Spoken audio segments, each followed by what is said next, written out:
It's a great pleasure to be here among so many admired colleagues and friends, and I want to add my thanks to Zdeněk and Vladimir and their teams in bringing us all this beautiful city, in my case again, and the level of support and organization are truly outstanding, even among our own conferences. So, in this talk I'll try to confine the presentation to 4 questions. First, how do we find high-frequency QPOs? And part of my motivation here is to examine this question of how many black holes are sources of high-frequency QPOs. And is it 2? Is it 9? And I appreciate Tommaso's conservative approach to the problem, but at the same time, I think there's a chance of crossing the line and saying that, well, with one method, we find 2, and therefore the other 7 don't exist. So I feel compelled to go back to some of the details of different black hole binaries and why I would try to make the case that the QPOs are real. And our message from observers to theorists is a broader perspective than just 1655 and 1550. Second question, why are they interesting? I think this has been addressed by many of the speakers already in the conference, so I'll just add a few details to that. Third, what's the X-ray spectra of high-frequency QPOs? And this, I think, is a fundamentally important aspect in trying to deduce or derive an acceptable model for these oscillations. And then at the end, I'll give a summary and some comments on hopeful directions. So there are 2 basic ways, consistent with what Tommaso told us yesterday. If we look at individual observations and we find repeated detections, that certainly is a strong way of making the claim that these high-frequency QPOs are real. But there are some details here. So in terms of the data selection, you have to decide on what time interval you want to use. There are natural gaps in XTE data due to Earth occultations and passages through the South Atlantic anomaly. So do you want to cross these gaps, or do you want to stay confined to the continuous data segments? Now, we are also reviewing the available archive, and our choice from our team is that we're looking first off at contiguous data segments so that they're uninterrupted. And at the lower end, we cut off the number at 500 seconds. At the upper end, we'll stop it at 5,000 seconds for the few observations that are in the continuous viewing zone, where there are few orbits in a row without a South Atlantic anomaly, and there are no Earth occultations. But that's very rare. And 2.2 kiloseconds is the natural time scale for data broken up into segments that are continuous. Then there's this question of energy bands. Now, due to telemetry limits of XTE, there's a lot of compaction, and in general, for the bright sources, there are only 3 energy bands that are delivered with sufficient time resolution to do the transforms to see high-frequency features. So if you just label those bands 1, 2, 3, our choice is to search the sum, 1 plus 2 plus 3, which is 2.5 to 40 keV. We cut off the upper end around 40. Because it's just gaining background and not much signal. 2 plus 3 are 6 to 40 keV, and just channel 3. And it was Todd Strohmeyer back around 2000 that showed us that even though the count rates in band 3 can be a factor of 5 or 7 below even what's in 2, that you can do searches and find features at 15 to 40 keV that you don't even see at 6 to 40 keV. Meaning that given this extra count rate from this softer middle band, the detection goes down and maybe below what's acceptable. And that was quite astonishing, and it involves the highest of the high-frequency QPOs that black hole binaries emit. So even in the question of looking at single observations, there are some big choices here. There are many dimensions, and so it's not a simple proposition. And you can do things very differently than what your colleague might do. The second way is combinations of data. And that's also very important and can be somewhat complicated. you can make the time interval larger. And in our first papers on these, we tended to choose a time interval of a half a day. And we would combine all of the contiguous data segments within half a day and call it one, quote, observation. Secondly, you can use locations on the hardness intensity diagram or the color diagram to group data that seem to be alike in terms of luminosity and spectral characteristics, and use those as a new basis for creating observations and then searching on that level. And then there's a question of X-ray state. Or you can combine state and HID locations. And that's our favorite choice, is to combine the hardness intensity diagram and a prescription for states and how we group data to then be able to raise the exposure time and get a better look in a search for high-frequency QPOs. So I've shown this postage stamp plot many times. I would like to add the new QPOs from Diego and Tommaso and Diego. But I have to figure out how to design this to stick them on the page, and haven't quite done that yet. But here are a bunch of sources looked at different energy bands. In the center here is that hard band where you see the very strong highest frequency feature. And it just shows a few things. First of all, there's a diversity in what power density spectrum you get as a function of which band you're looking at. Secondly, compared to something like kilohertz QPOs or coherent oscillations, these are pretty ratty looking power density spectrum. It's because the signals from high frequency QPOs are weak. They're 1% of order 1%. Features climbing in the hard band here, where they can start to approach 10%. The only exception to that is the 67 Hz QPO, as Tommaso showed, in GRS 1915 plus 105. So the art form here in making the statement, where are these detections, is constrained by the reality of the faint oscillations and the available count rates of XTE.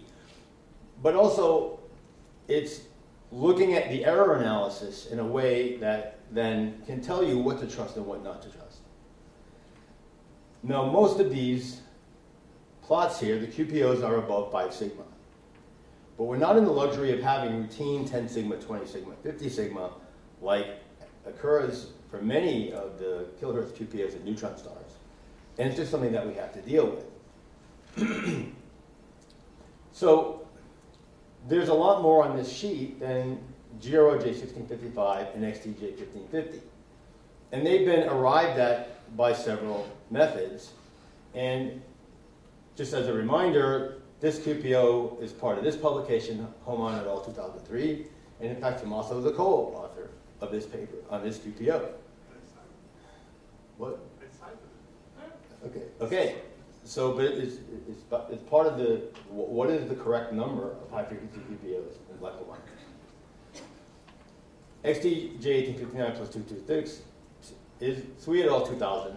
And in my effort to pass judgment on these, which I think we all need to do, part of the question is whether or not you can find consistency in a few observations and perhaps grouping efforts that rationally look at the behavior of the source and can confirm in some way that there is, in fact, a QPO, and perhaps even enhance the signal by grouping data along the natural pattern of where these QPOs occur in the transient life of a black hole.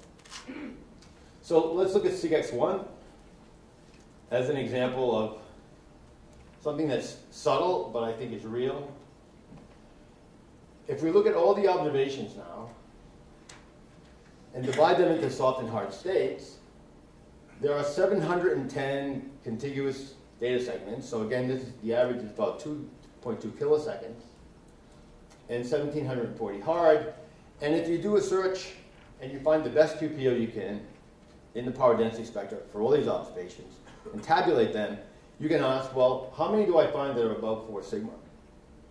And 4 sigma is chosen to have a low expectation value for the numbers of observations that are being looked at times the numbers of energy bands that are being interrogated times the number of independent QPO possible frequencies in a log-rebinned array, assuming a Q value of something like 6. And there are systematics in doing this. These are not independent energy bands when you look at it, the sum of the 3 versus band 2 plus 3, for instance. There's also the problem of broad features in the power density spectra. There's a nice paper by Mark Kleinbolt on this. Tommaso in his deconvolution showed there are broad features. So you don't even want to start to talk about QPOs until the Q value, or the frequency divided by the full width half max, is above 2. And it's really more comfortable when it's even higher, above 3, which is in fact the case for just about everything I showed on the postage page. So for SIGX1, having all of these in the soft band is certainly interesting. And you can compare it to GX339-4, which is sort of a control group. We're going through 670 soft, 717 hard, and since the source can get faint, there are 414 with a count rate about 400 counts per second, and 88 here in the hard state. And at 400 counts per second and 2.2 kiloseconds, there's roughly 1 million counts in the transform. So that's still a healthy level, and there are detections, for instance, XTJ1550, that do have count rates this low. Well, there are none at 4 sigma in the soft state, and there's only 1 in the hard state. And so the comparison of these two plots would then favor the idea that there's something special going on. Not only are there more detections, but they're rather peaked in frequency around 135. So this is the basis for including SIGX1 in the mix. So then, just to quickly explain what's the difference between hard and soft states. For this purpose, it's not really a state classification. I just took here now the hardness intensity diagram and and the relationship between the RMS power and the continuum, the power density spectrum, and hard color. And where this flatness heads down into what would be called intermediate states, I just made a cut and called this blue. Blue is hard, and then red is soft. And then if you ask, well, where do the QPO candidates live? It looks like this. Now, I'm not at all making any claims that these few points in the hard state are real, and they occur more at 100 hertz rather than 135 hertz, where these are clustered. But I am impressed at the numbers of finding these, despite their being scattered in the hardness intensity diagram, is a reason to consider. There's just far too many, and they're very peaked, is to consider this as solid evidence that SIGX1 has a high frequency QPO.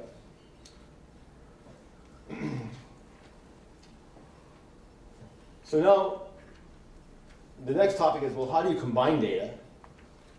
And what's the rationale for doing that, and what do you get out of doing it? And to show an example, but first, I need to digress to the topic of X-ray states.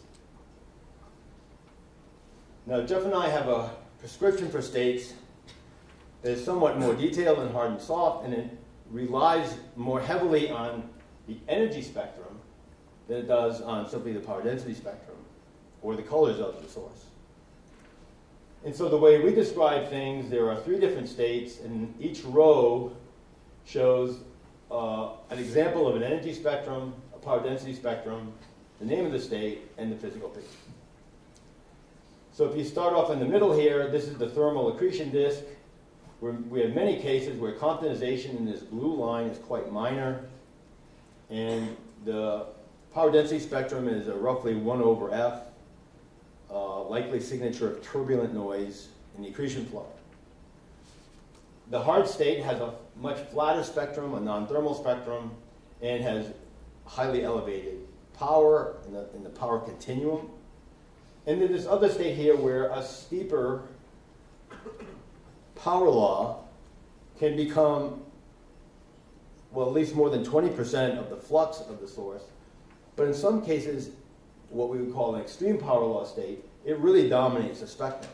The accretion disk is a secondary contributor to the energy at all photon energies. Here is where we see the little bumps that we call high-frequency QPOs.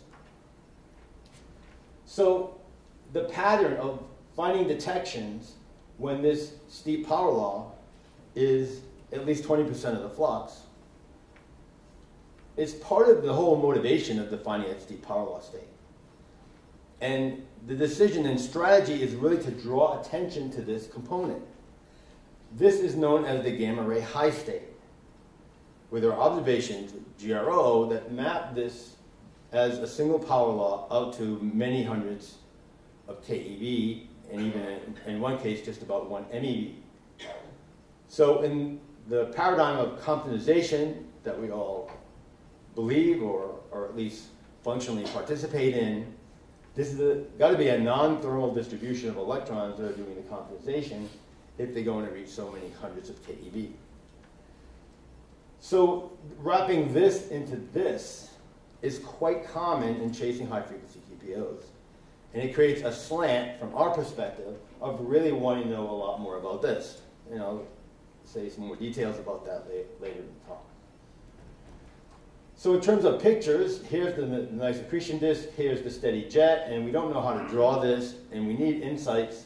We're starving for insights as to exactly how this works, so that we can get on the business of doing perturbation theory among the very capable theorists in this room, to understand then how to map these QPOs in a self-consistent way with what we think is the accretion geometry going on here.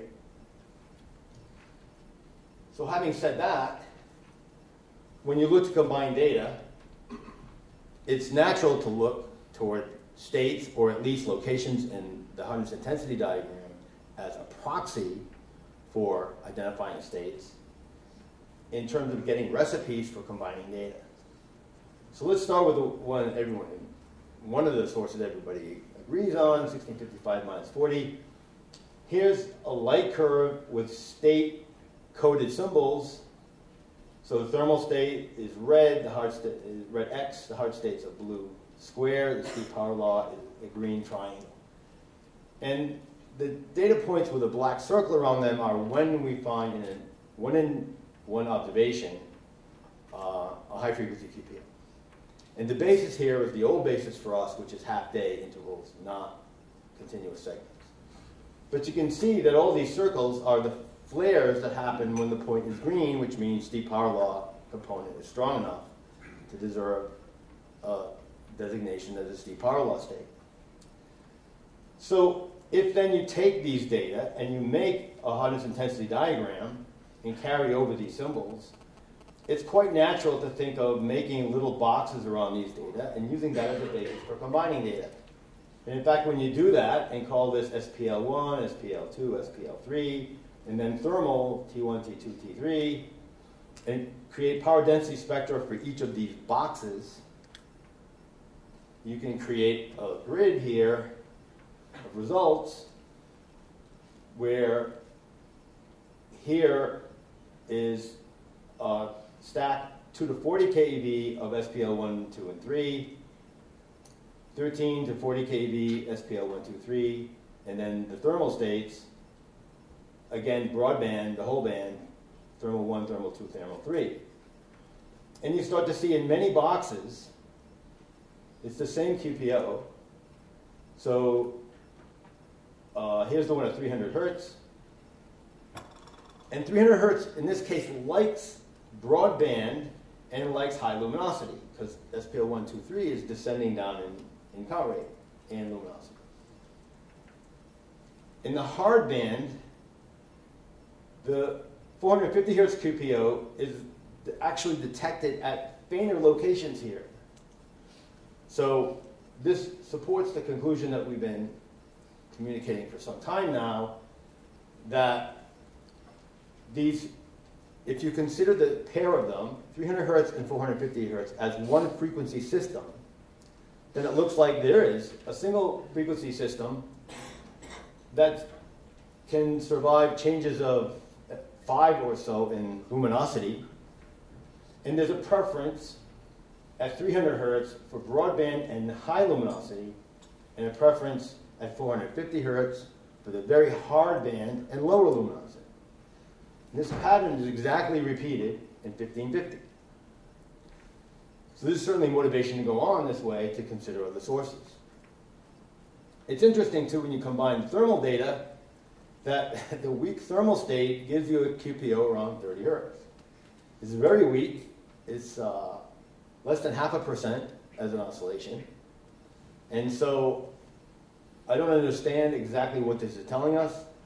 Hohmann has also seen this by stacking together in his publication on XTJ 1550, also a QPO that is weak, but appears when you stack a lot of thermal state observations. So the craft of stacking is complicated but potentially productive. So I won't belabor this point now. You can do the same thing for the same source in the 2005 outburst.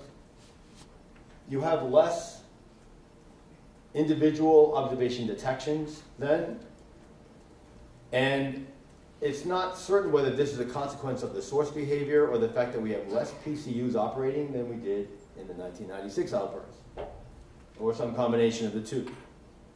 But you can play the same game. You can stack things. You can define boxes here. And I call this SPL21, the second outburst, the first box. SPL22, SPL23. And then here's what you get, and you find the same QPO. And there's very little data here, but you see that going from here to here. Again, 450 hertz is stronger at lower luminosity. This interval shows both of them. And they're the same frequencies, essentially. So now the idea that there's a fixed system of frequencies now survives the time period between 1996 and 2005. So this is compelling, but we're forced by the conspiracy of nature and our instrumentation to be struggling with weak signals in data, however, that is very large, the very large archive. And so the motivation to do things like this, to tease out these signals and find self-consistency and repeatability, I think is very productive. So quickly now, let's go on to a different source, XTJ 1859 plus 226. Here's where the individual detections are seen, again, with green symbols, the powerless state. And if you look at them on the harness intensity diagram and create boxes, and then look at the average spectrum in a box, you see that there are some ratty, excuse me, some ratty-looking bumps around 190 hertz. But in here we have a beautiful one that, for some reason, the way that despite some faintness here, the way that the QPO was functioning in the source allows a very nice detection. And I don't think there's any question that this is statistically significant. And your eye should just tell you. It's 6 sigma. And it has the same pattern that we see in the other sources. So that's why 1859 plus 226 is on. And this repeats itself through the entire list until we get to the 9. And from my point of view, these 9 should be taken seriously. And this is the refreshed view of where the frequencies are, and then the masses, including updates from the recent papers by Jerry Orris in particular, and Danny Steeves, that give us new values for the black hole mass. So then quickly, I want to turn to some more details about the question, why are high-frequency QPOs interesting? And I'll just list them here and go through this somewhat quickly. It's been said already in this conference that they're similar to the general relativity dynamical frequencies in the inner disk. They're constant to this level up to 15% despite changes in Lx, which I've already shown. And I'll show you some plots further down. They roughly scale as 1 over m, but they're not correlated to the frequency of the ISCO using the masses that I showed on the previous slide in combination with the spin values that Jeff showed in the continuum bitting method this morning. And this is an important puzzle. And as I'll keep reminding people, they're really tied to the origin of the steep power. So since we've been talking about states and X-ray spectra, I'll say a few things about that first. If you go back to one of these extreme steep power law states, the big flare that 1550 showed on September 19th, 1998, you see the low frequency QPO and the high frequency QPO. These are the same that Tommaso showed yesterday. If you look at the deconvolution of the spectrum and say what fraction is in the steep power law and what fraction is in the disk, and then using this axis, look at the QPO RMS, you'll see that it's not so much the shape of the spectrum here, but this QPO is surviving an order of magnitude or more of a gap between what we see as a thermal component and the emerging condensation spectrum. So for me, the idea of slab corona is highly suspicious, just on the basis of, with all the optical depth of condensation here, we see this really crisp feature at such high frequency. So I would suggest that an observation like this is motivating to look at it, the QPO more in the causal context of the steep power law component. It's being created with an oscillation, or it's being created by an oscillating mechanism in the geometry. I don't see any way out of that. When you look at the higher frequency QPO in a different observation, where the disk contributes more to the total, you see the big swing up in the QPO RMS, and the shape of this profile shows why this QPO is often detected only in this band, despite the fact that the count rate here is so much lower than the count rate down here. So these spectral properties are sort of fundamental. Now the idea of high frequency QPOs mapping into the coordinate frequencies in general relativity in a disk, that's been covered in this conference already. I won't say too much more about that. Here, just in terms of illustration, here's where the QPOs are, the horizontal blue lines. And here are the three coordinate frequencies in GR as a function of radius of the disk. And the red line here is the radius of maximum emissivity in general relativity. And it all converges on a very small area in radius, but this is just a representation. I think many of us have long ago abandoned the blob model, primarily because it has no spectral signature that one would assume would have anything to do with a big steep power law component of the spectrum. But yet the frequencies are very much tied into the GR frequencies near the location where the action is supposed to be, with what you see, in other words. Similar plot for XTJ 1550. And for GRS 1915, using the fact that there's 168 Hertz QPO, which Tommaso and I have both reported, it's only seen in the hard band. And so it's very tempting to call that the nu 3 number. And there is a nu 2 number that comes from another kind of oscillation. But the high frequency QPOs in 1915 are extracted from portions of the wild variability cycles. The theta state for the higher one and the nu state for the lower one. And these frequencies are very slow compared to what we would expect for a rapidly spinning 10 solar mass black hole. Okay, now McClintock and Remillard 2006 looked at how the frequencies systems and the masses related to each other and pointed out they were generally friendly to 1 over m. This is a revised plot of the same thing. And the new masses of sigma squared and 0 is 1915. It shows 1915 is the outlier, but it has a sensibility that the frequencies seem to know about m. However, you only expect this to be true if spin doesn't matter. So in a sense, consciousness of spin makes this astonishing and perhaps even troubling. Go to the next step and ask whether the QPO frequencies track the azimuthal frequency in GR at R equals R ISCO. So it's a scaling of some kind. You get a very non-promising plot here. So the message is your QPO model needs to be less sensitive to spin than the ISCO is, because the QPO frequencies are just not keeping up with the ISCO. Now, that's not impossible, and I know, although I'm not in a position to give any details, that, for instance, some GR-MHD work is seeing effects that may be related to this kind of thing. But it's an important message, I think, even though it rests only on 4 sources. Okay, so I have an observational summary here, which you could refer to later. And as far as the mechanisms go, Dong Lai did a great job of reviewing this yesterday, so I won't really spend any time on here. I'll just make a few initial comments on models.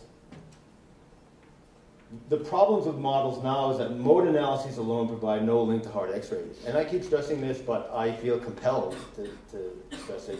It's the elephant in the room for me, and as long as I keep giving talks, I'll keep trying to map where we are in making progress here about how we're going to get the spectrum right, both in terms of the continuum and in terms of how the amplitude of the QPO varies with energy. So there are those two aspects of QPO, high-frequency QPO spectra, what the continuum is doing in the SPL and what the QPO itself is doing. Magnetic disk models provide a sketchy link to hard X-rays, so they're entertaining to me, at least if you have magnetic fields and all kinds of sources of acceleration, reconnection, or possibly a completely different, highly magnetized disk, well above the MRI, perhaps with a global model. You have something built into the model that allows an acceleration of electrons that could be the source of condensation. So it just draws my attention naturally, and I don't know of any other mechanism that so easily points us to a possible solution of the spectral problem of HFQPOs. And another problem we have is not always clear that the detection of weaker features would confirm the mechanism. And this is one of the vehicles for arguing for loft and large emissions, and I think it needs more ongoing community work in trying to flesh out the details here and exactly how that might work for a given model. So I'll give you my conclusions then. Now, I believe there are 9 black hole binaries that show high-frequency QPOs. Given all the parameters for searching, even on the individual level, but more importantly on the grouping level, I think that QPO data mining should continue. We've certainly not exhausted all ways of combining data. I believe the primary problem is not the QPOs, but it's the steep power law. The association is that strong, and the cases of the extreme steep power law, I would suggest, are the #1 signature of the likelihood of detecting a high-frequency QPO. When 1550 goes 7 crab, do the transform as soon as possible, because it's going to be interesting. But because we don't have the steep power law in our minds solved, it's hard to know what to do in terms of the oscillation makers. So we need these new instruments to improve the empirical knowledge and also to capitalize on the black hole transient timeline. Because the latter is a point that has to be stressed to the funding agencies. Almost all of these black holes are transients, and the luck of what nature will provide in terms of opportunity has a very broad spectrum. And even a small instrument, smaller instrument, can do amazing things if the transient is right. If it's very bright and it is agitated in some way that it has an affinity for producing these QPOs. So we need to occupy the timeline and ROSAT, and I'll call attention to NICER too. This is a newly approved mission that will be deployed on the space station. It has 0.2 to 12 keV bandwidth and silicon resolution and very low dead time. So it's like taking really good CCDs and then having no pileup issue at all and able to do 3 crab with less than 1% dead time. So pay attention to this. I think it's a great opportunity. And I'd like to talk this up too. It's in the near time frame, 2016. And it requires black hole community support to go into the extended mission phase, because the prime phase is to do non-accreting millisecond pulsars. So you have to get through that with an instrument that's proven and a lot of community support to say to NASA, yes, let's do the science enhancement option and do many more years and do lots of black holes. So, and then in my opinion, at the end, because the steep power law state looks to be so mysterious, I'm looking at general relativity MHD simulations to eventually reveal the origin of the steep power law. And if they can give, in the context of a global field or just something different than the standard accretion picture, they can give you a geometry, then Dong Lai and Yuri Horak and people like that can then do perturbation analysis with a geometry that's somehow specified and constrained, rather than having to start from first principles and try all kinds of things. And I think it's all worthwhile, and it's all very impressive work. But it needs the guidance of having the structure that will do the nasty work to get the electrons accelerated and change the spectrum. And at that point, the combination of analytic work and maybe the radiation side of simulations will then solve the rest of the problem. Thank you.